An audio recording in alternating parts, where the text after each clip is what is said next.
Chaque année, le 21 mars, est célébrée la Journée internationale des forêts. Ici au Mali, l'événement est marqué par plusieurs activités, notamment une conférence organisée par le cantonnement de la rive droite de Bamako en collaboration avec l'Association pour l'environnement, l'assainissement et pour un meilleur cadre de vie à Mavec. C'était autour du thème « Les forêts et une production et une consommation durable ».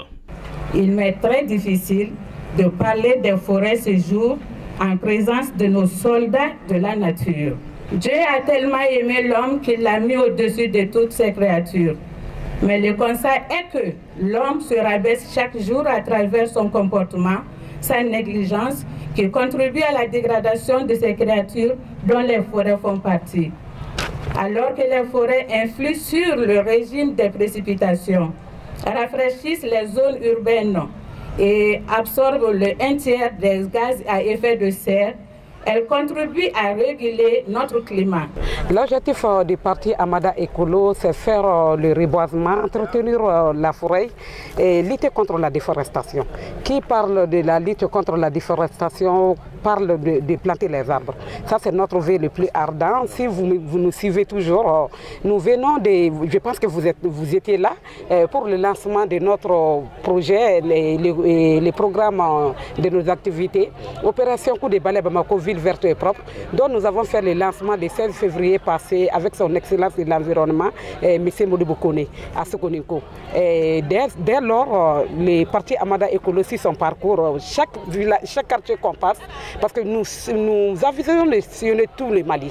C'est tout le Mali, c'est un vaste projet.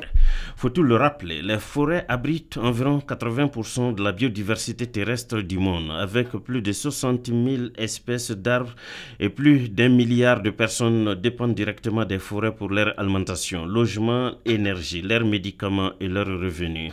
Mais ce potentiel est dangereusement menacé aujourd'hui à cause des effets du changement climatique et le comportement abusif de l'homme. Nous devrons tout faire pour préserver nos forêts. Tout d'abord, ne pas couper les arbres.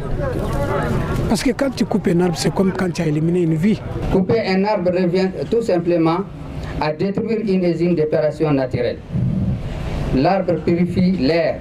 Avec les autres végétaux, il influe sur la qualité de l'air que nous respirons en agissant comme des véritables filtres à air.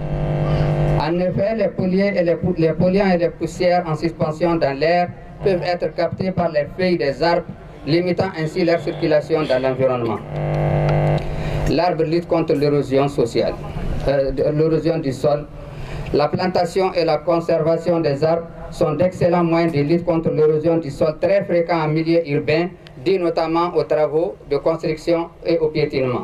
Pour mémoire, c'est en 2012 que l'Assemblée générale des Nations unies a proclamé le 21 mars Journée internationale des forêts.